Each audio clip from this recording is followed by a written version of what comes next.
Equalization, or EQ, is a powerful tool that can be used to enhance the sound quality of music.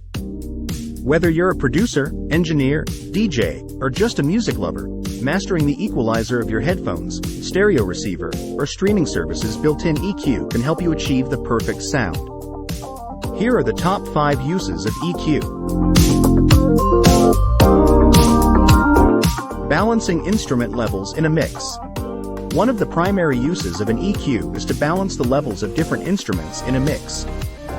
This can be done by boosting or cutting certain frequencies to help each instrument find its place in the mix. Use a parametric EQ to make precise adjustments to specific frequency ranges. For instance, you might boost the high-mid frequencies of a guitar to help it stand out over a bass line. Removing unwanted noise. EQ can be used to remove unwanted noise or frequencies from a recording. This is often done using a high-pass or low-pass filter. If there's a low rumble in a vocal recording, for example, you might use a high-pass filter to remove frequencies below 100 Hz. Enhancing specific frequencies.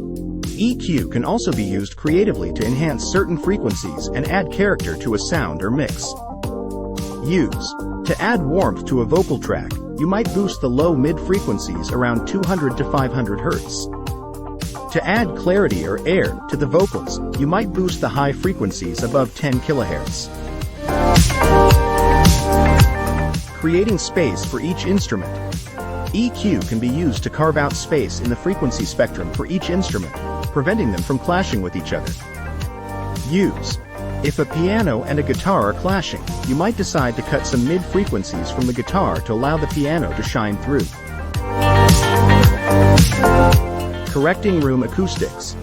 If a recording has been made in a less than ideal acoustic environment, EQ can be used to correct some of the issues. If a room has a lot of reflections causing a buildup of certain frequencies, you can use an EQ to cut these frequencies and balance the sound. These are just starting points. The key to effective EQ is to use your ears. Every mix is unique. Happy mixing! Please leave a comment with your own tips and what you would like us to cover next. Also tickle that like button and hit the bell and subscribe notification for more no-nonsense tips.